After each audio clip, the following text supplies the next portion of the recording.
Good day everyone, we are from BSEE 3A and this video, we will discuss the solar thermal systems. So there are two key methods for harnessing the power of the sun. So it's either by generating electricity during solar photovoltaic or PV panels or generating heat through solar thermal technologies. And we will discuss nga dito sa video na to ang solar thermal. So, first of all, ano nga ba ang solar thermal? Solar thermal encapsulates any technology that takes sunlight and converts it into heat. That heat can then be used for three primary purposes. Una, to be converted into electricity, to heat water for use in your home or business, or to heat spaces within your house.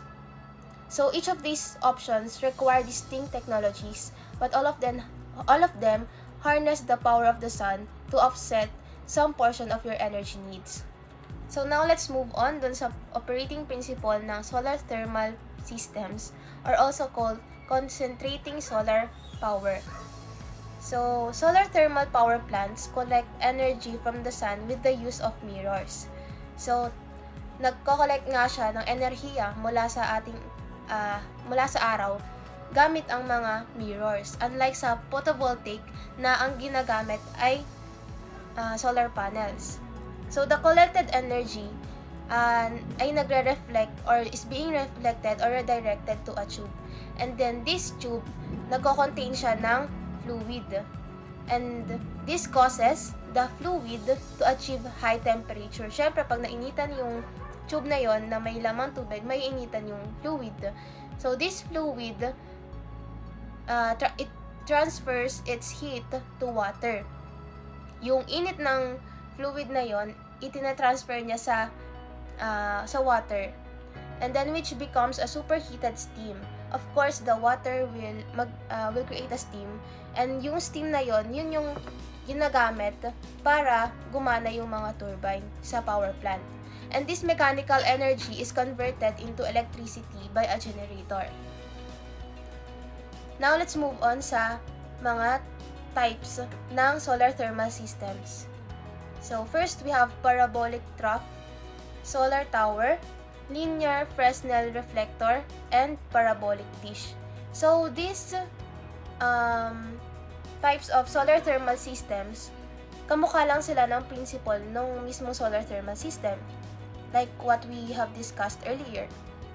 Pero, ang pinagkaiba lang nila, they differ only in the manner of collecting sunlight and concentrating it to a certain point. So, kung hindi sapat yung impormasyon na yon to differentiate the four types of solar thermal systems, we will further discuss it one by one. Parabolic trough. These troughs, also known as line focus collectors, are lined up in rows on a solar field and are composed of a long parabolic shape reflectors that concentrates incident sunlight on a pipe that runs down at the middle of the trough. These collectors utilizes a single-axis solar tracking system to track the sun across the sky as it moves from east to west to ensure that there is always a maximum solar energy incident on the mirrors. The receiver pipe in the center can reach temperatures upward of 400 degrees centigrade as the trough focuses sun at 30 to 100 times its normal intensity. So, etong parabolic trough ay gumagamit siya ng device which is the single-axis solar tracking system to maximize the energy coming from the sun. Also, it can heat up the fluid inside the pipe up to 400 degrees centigrade and can amplify the sun intensity from 30 to 100 times. So, let us further discuss it by knowing its parts and how it functions. So, let's have now a little knowledge regarding the parabolic trough. Kung makikita natin dito sa unang picture, mayroon tayo diyang source of energy which is the sunlight. Then, yung sunlight na yan is magre-reflect sa parabolic shape na makikita natin na nasa ibaba. And right after that, it will absorb by the glass tube to heat the fluid inside.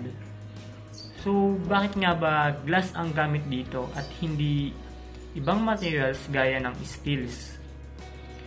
So, glass ang gamit dito dahil pinapayagan nitong makapasok ang heat from the sun, pero hindi naman nito pinapayagang lumabas ang heat na galing sa araw. Yan. Ngayon meron na tayong little knowledge regarding sa parabolic trough. Mas laliman pa natin yung pangunawa natin dito by knowing its parts. Ngayon naman, i-discuss natin yung iba't ibang parts ng parabolic trough. Ang una dyan is yung central heat pipe. Ito ay ang pangunahing bahagi ng parabolic trough na kung saan ito yung nagdadala ng init mula sa collector tube tungo sa heat exchanger set. Ito yung nagiging tulay para sa heat transfer fluid na magdala ng init sa heat exchanger set. Pangalawa naman is yung parabolic shape reflective trough. Ito ang bahagi ng parabolic trough na may hugis parabola na nagre-reflect ng liwanag mula sa araw patungo sa collector tube. Pangatlo naman is yung mirrors. Ito ay matatagpuan sa loob ng reflective trough at nagpapalakas ng pag-concentrate ng liwanag sa collector tube. Ang mga ito ay mahalaga upang mapataas ang intensity ng araw. Yung pang-apat naman is yung collector support. Ito ay nagbibigay ng suporta sa collector tube at iba pang bahagi ng parabolic trough. Mahalaga ito upang matiyak na matibay ang foundation ng power plant at upang mapanatili ang tamang alignment ng mga bahagi nito. So now, let us discuss the working principle of the parabolic trough.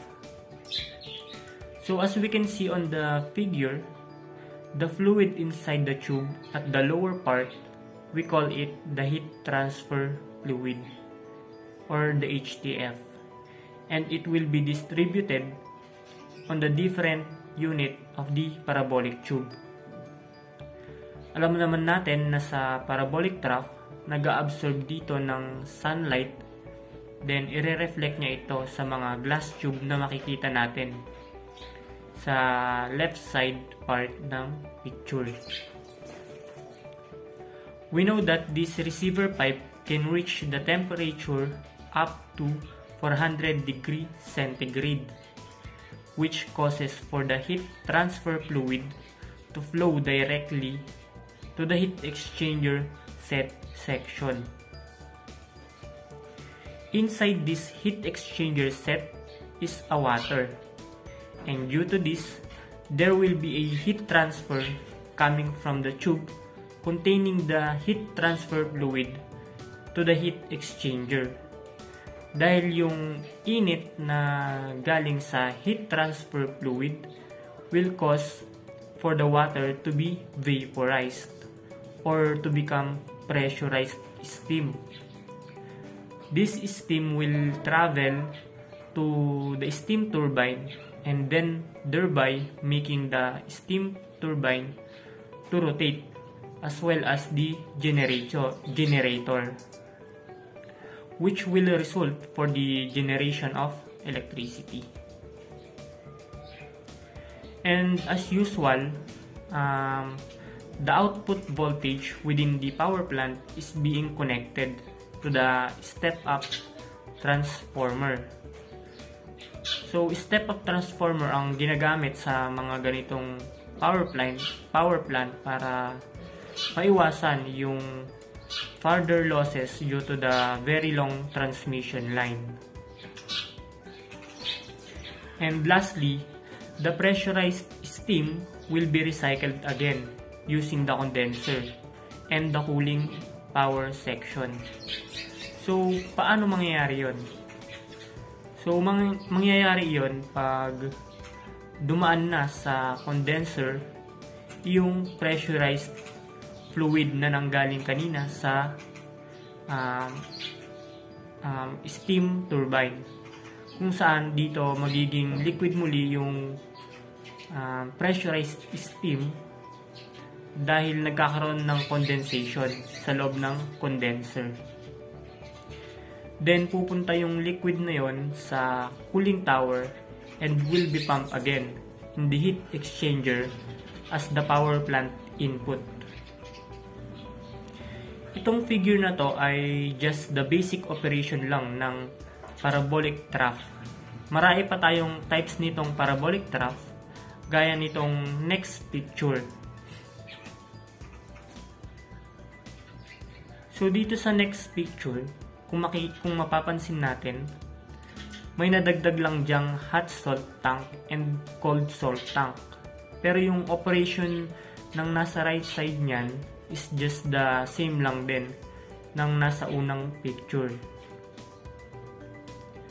So ngayon naman, tignan natin kung ano nangyayari sa loob ng heat exchanger set. So now, let us discuss the basic representation of the heat exchanger. Kung makikita natin sa picture, inside that red colored tube is the heat transfer fluid, and that blue section represents the water inside the shell. That water will be turned into steam due to the offered heat by the heat exchanger set, and that steam will be traveling on the left side to the steam turbine. And here is the another representation of the heat exchanger. Kung makikita natin dito, yung water naman ang nasa loob ng tube, and yung heat transfer fluid naman ang dumadaloy sa shell. Like the previous one, lalabas pa ring steam yung water dahil sa init ngang offer ng heat transfer fluid. Pero in the tube naman. Unlike sa kaganina na sa shell siya lumabas. So vice versa lang sila nung unang picture. Meaning it could operate the other way around. Magdidepende na lang ito sa kumpanyang may-ari ng ganitong planta. Operating principle of a parabolic trough. So this is just the summary of the previous discussion. Para kung sakaling naligaw kayo kaganina, pwede ninyo itong balikan at mai-sum up sa ating utak. Sabi dyan, heat from the sun is being collected by special mirrors which is then reflected to the pipe that runs down the middle of the trough. Within this central pipe is a heat transfer fluid, HTF, flowing inside it. Then HTF inside the pipe can reach a temperature around 400 degrees centigrade as the trough focuses sun at 30 to 100 times its normal intensity. This hot fluid goes to heat exchangers where the heat is transferred to water, generating high pressure superheated steam. This steam then moves a turbine to power generator and produce electricity. The HTF or the heat transfer fluid then keeps circulating within the system. The steam is being condensed, which is to be sent back through the heat exchangers. So let us now talk about heat transfer fluids. So in a solar thermal system, heat transfer fluid or HTF is a liquid or gas specifically manufactured for the purpose of transmitting heat from one system to another. Sabi nga sa mga naunang discussion natin kanina, yung liquid or yung fluid na dumadaloy dun sa ating pipe, ang tawag doon ay HTF or heat transfer fluids. So we have a question now. Why use HTF instead of the direct system in which water is instantly turned into steam by the heat reflected by mirrors in a solar thermal system or CSP? Kasi nga 'di ba yung HTF mahal siya. So bakit kailangan pa natin gumamit ng HTF para painitin yung tubig na magkakaroon ng magpo-produce ng steam kung pwede namang direktang tubig na lang? So this is the answer. These working fluids have high heat capacity. It can maintain a high level of hotness in a long period of time. That is why in CSP, large volume of HTF is heated to an elevated temperature during daytime, where sunlight intensity is at its peak. Then, it is being stored in a tight vessel. It acts as a reserve power that can be used during cloudy days when the sun's intensity is at its lowest or during nighttime where there is totally no pressure of sunlight.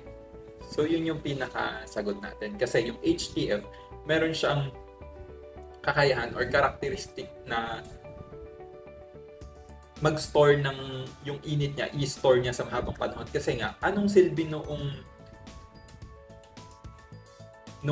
solar thermal system if sa gabi hindi na siya gagana, wala ng araw o kaya pag cloudy, di ba?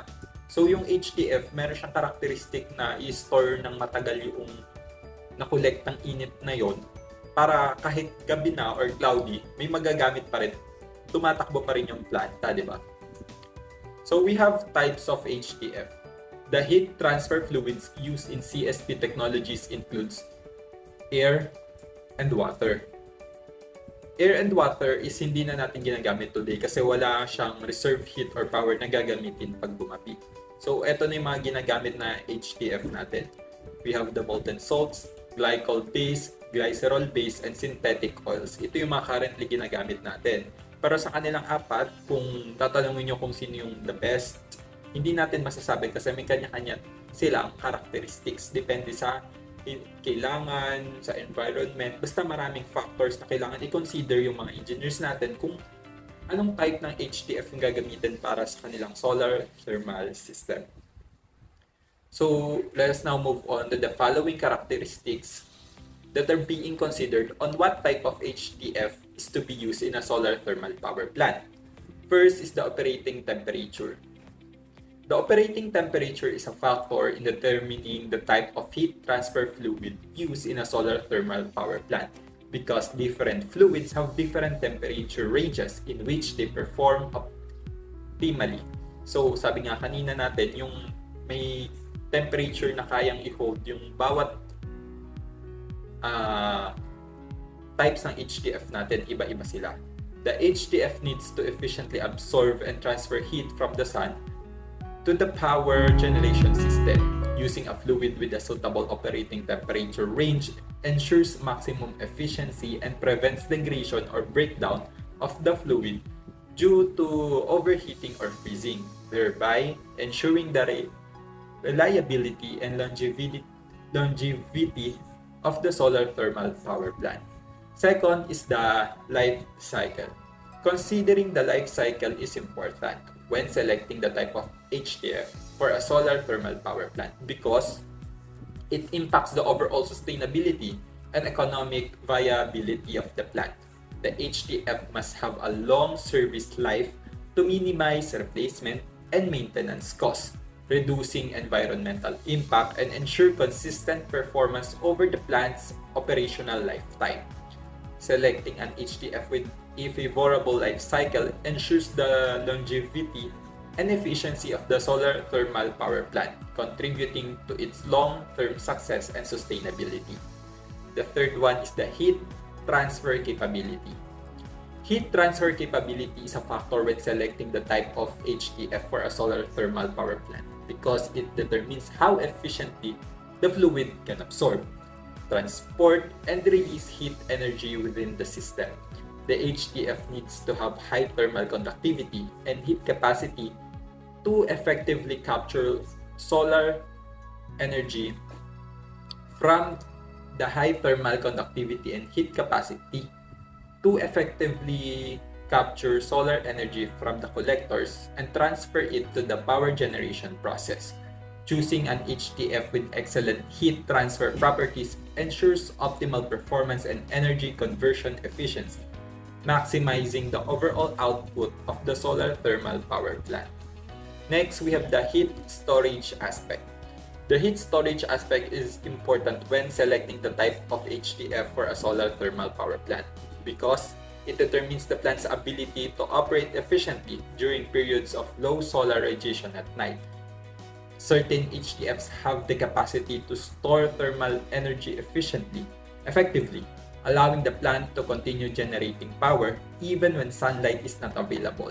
Choosing an HTF with good heat storage capabilities ensures that the solar thermal power plant can maintain consistent output and reliability, enhancing its overall performance and viability as a renewable energy source. Next is the overall safety. Another thing to consider is the overall safety. Why? Because it directly impacts the risk of accidents and environmental hazards. The HTF must be non-toxic, non-flammable, and chemically stable to ensure the safety of workers, nearby communities, and the environment. Choosing an HTF with high safety standards minimizes the potential for accidents, leaks, or spills, safeguarding both personnel and ecosystems surrounding the solar thermal power plant. The last one is the cost.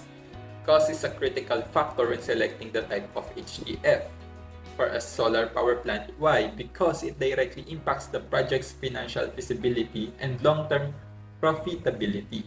The cost acquiring, operating, and maintaining the HTF affects the overall economics of the solar thermal power plant. Therefore, choosing an HTF with a favorable cost-performance balance is essential to ensure that the project remains competitive and provides a satisfactory return on investment over its operational lifetime. Note: the use of molten salt in parabolic through system can heat the heat transfer fluid to 550 degrees Celsius, has a better performance than synthetic oil, which can heat the HTF to only 400 degrees Celsius or less. Dito naman tayo ngayon sa isang uri ng solar thermal energy, yung solar tower. Working principle: the setup includes an array of large number computer-controlled tracking mirrors known as heliostat. Yung mga salamin dun sa solar tower, yung tawag sa kanya is heliostats. Yun yung siya yung salamin na nagre-reflect dun sa sinag ng araw patungo dun sa may tower. Sunlight can be concentrated as much as 1,500 times its normal intensity. So dito, kaibahan niya dun sa parabolic trough is yung parabolic trough kaya niya lang na 30 to 100 times. Dito, hamak na mas malaki kasi 1,500 times niya na amplify o na dadagdagan yung init na nanggagaling sa sinag ng araw. These mirrors moves in dual axis and are located at the ground level, which collect energy from the sun, then reflect it towards a receiver or thermal receiver which contains HTF or heat transfer fluid, is being heated at around 600 degrees Celsius. So ito pa isa niyang kaibahan din sa parabolic trough. Yung parabolic trough, kaya niya lang na painitin is up to 400 degrees Celsius. Dito naman is 600 degrees Celsius. And just like in the parabolic trough, this HTF through pipes, it goes to a set of heat exchangers. Then it transfer heat to the water, thereby generating high pressure superheated steam, which is being used to turn a steam turbine. So yun na, magge-generate na yung pag na-reach na yung high pressurized superheated steam, magro-rotate na yung turbine, so magge-generate na siya dun ng electricity. So ito yung working principle ng solar tower. How it works, paano nga ba nag-ooperate ang isang solar tower? Yung solar tower, kagaya nga ng sinasabi dun sa naunang discussion, pare-parehas lang naman yan ng pag-ooperate. Nagkakaiba lang sila sa pagkuha ng energy mula sa sun. Dito, yung mga salamin niya is dual axis, di ba? Kaya niya mag-move to east to west and north to south. So dito, yung nare-reflect na sinag ng araw is pupunta siya dun sa thermal receiver sa taas ng tower. Sa thermal receiver na yun, meron yung andun din yung heat transfer fluid. So kapag yan, nag-init na yan, mag-flow na yun papunta dun sa heat exchanger. Pero yung iba hindi mapupunta lahat sa heat exchanger kasi mahati yun. Mapupunta yung iba dun sa tight vessel para may store o may gamitin kapag walang access sa araw, katulad kapag gabi o kaya makulimlim. So yan, yung napunta naman dun sa heat exchanger, di ba may tubig dun, papainitin niya yon tubig dun, so mag-evaporate yun and mag-steam. So akit yung na-steam na yun dun sa steam turbine, then yung high pressurized steam na yun yung magpaparotate dun sa turbine, and then mag-generate na siya ng electricity. And then yung ibang na steam is mapupunta naman dun sa may condenser. Yung condenser, siya yung magko-convert ng gas to liquid, tapos yung liquid na yun dadaloy ulit dun sa may heat transfer, saka meron din dun sa tight vessel. Ganun mag-work ang isang solar tower. Linear Fresnel reflector. General description. The design of this type is the combination of parabolic throw and solar tower. This uses flat mirror instead of parabolic mirror used in parabolic throw. This flat mirror moves in one axis only, unlike solar tower and parabolic dish which move in two. It adapts the working of solar tower where the mirrors on the ground collect light from the sun and reflect it toward a fixed receiver located above. Sa linear Fresnel reflector, ginagamitan lang siya ng flat mirror na kapag nasinaga ng araw yung mirror na to ay magre-reflect yung light na to papunta sa may tube na nakapix lang siya sa gitna nito. Previous design generates steam directly without the use of HTF, which are now obsolete. LFR nowadays also uses HTF to generate steam. Yung HTF na to, ito lang ginagamit na to para makapag-generate pa ng mas maraming steam na kung saan makapag-produce ka pa ng mas maraming electricity. The classic LFR has only one linear receiver on single linear tower. To increase optical and ground use efficiency, the improved design called compact linear Fresnel reflector use multiple receivers for each set of mirrors so that adjacent mirrors have different inclination in order to target different receiver. Ito lang yung improved version ng linear Fresnel reflector na kung saan imbis na isa yung receiver nito, magiging dalawa na siya. Saka ito yung advantage ng isang linear Fresnel reflector. Flat mirrors are used which are cheaper. Kasi mas mahal yung curved mirror kaysa sa flat mirror. One big disadvantage with this design is the shading effect of adjacent mirror, which can be encountered only by utilizing more ground space, which increases cost. Ito naman, nagkakadikit kasi yung flat mirror sa linear Fresnel reflector na magiging sanhi siya ng maaninuhan yung isang mirror mo sa katabi nito. kaya hindi ma-maximize yung pag-generate niya ng heat sa absorber nito na galing sa sunlight. Isa pang disadvantage nito ay very high temperatures are not produced as compared to a parabolic throw or a solar tower, and therefore the efficiency is less. Ito naman, mas mahina yung pag-generate lang ng electricity ng linear Fresnel reflector kaysa sa parabolic throw o kaya sa solar tower. Kaya mas less efficient lang yung linear Fresnel reflector, pero mas mura naman yung sa paggamit ng linear Fresnel reflector. Yung parts naman nito ay secondary reflector, absorber tube, and reflector. Yung pag-operate lang nito, kapag nasinaga ng araw yung reflector o kaya yung mirror na to, tatama naman yung sunlight na galing sa mirror nito papunta sa absorber tube.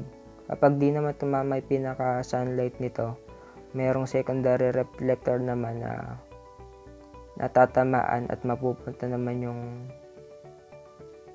yung sunlight papunta sa absorber tube. How it works. Yung tulad lang din sa pagkakapaliwanag ko kanina, yung absorber tube na to, para mag-generate lang siya ng heat na galing sa sunlight.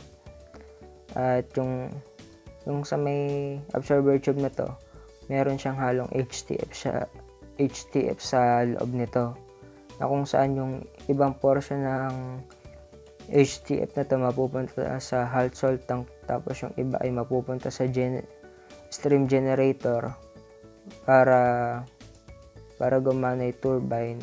Saka yung hot salt tank na ito lang yung para mapag-preserve lang siya ng heat nito para magamit sa gabi, para patuloy pa rin yung pag-produce ng electricity kahit wala na yung araw. Sa kapag lumamig naman yung HTF na to, mapupunta na siya ulit sa linear Fresnel reflector para masinagan ulit siya ng sunlight. Compact linear Fresnel reflector. Ito yung improved version ng linear Fresnel reflector na kung saan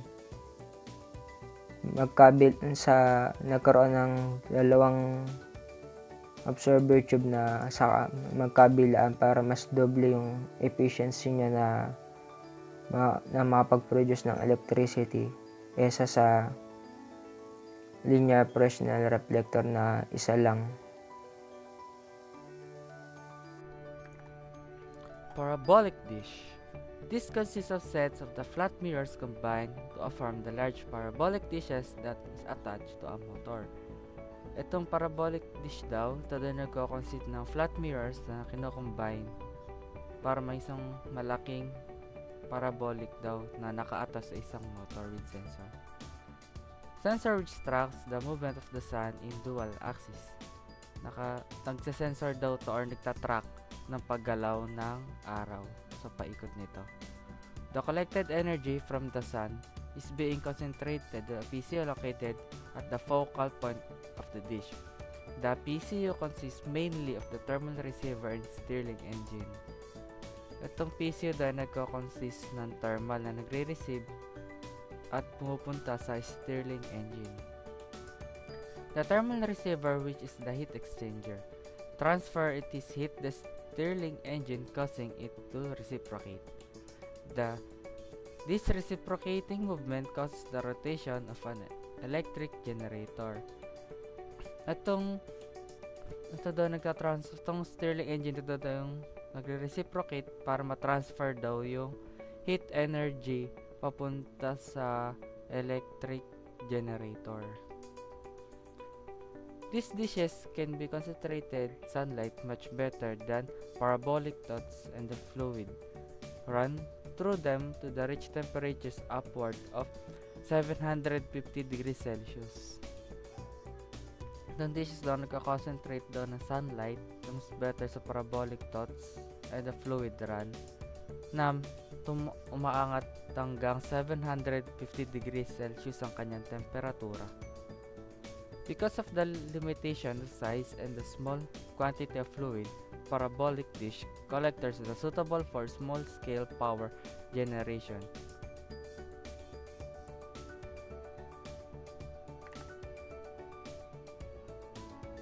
Stirling engine. Stirling engine can be hard to understand.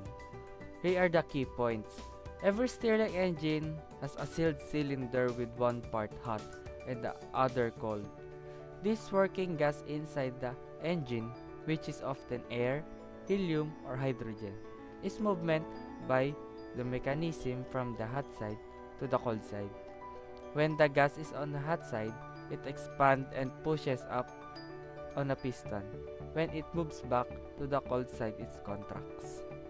Pinapakita dito ang Stirling engine daw ay merong sealed cylinder na isang mainit at isang malamig na part. This working gas daw sa loob nito ay ang air, helium, or hydrogen. Ito daw nagpapagana sa isang mechanism dun sa mainit na part ng kanyang cylinder. And dun sa cold side naman, ito yung nagpupush sa hot side, ito yung nagpupush ng piston pag ito yung mainit para gumalaw yung isang cylinder. Then naman sa kabila, ito naman yung nagpapabalik para maging contrast daw tawagin sa isang side ng cylinder. Largest solar thermal power stations. Ito yung pinakamalaking mga solar thermal power stations sa buong mundo. Una, yung Mohammed bin Rashid Al Maktoum Solar Park Phase 4. Yung capacity ng power niya is umaabot ng 950 megawatts and matatagpuan siya sa Dubai, UAE. Ang type ng kanyang solar thermal system is parabolic trough and solar tower. Nagawa siya noong 2022 lang, halos bago lang. And then yung lawak niya is 7,700 hectares. And pangalawa, yung Owarsa State Solar Power Station. Ang capacity naman ng power niya is 510 megawatts and matatagpuan siya sa Morocco. Ang type niya is ganun din, parabolic trough and solar tower. Nagawa naman siya noong 2018. Tapos yung lawak niya is 2,500 hectares. Pangatlo, Ivanpah Solar Power Facility. Yung capacity ng power niya is 392 megawatts. Matatagpuan to sa USA. Ang type niya is solar tower lang. So nagawa siya noong 2014. And yung kanyang lawak is 1,420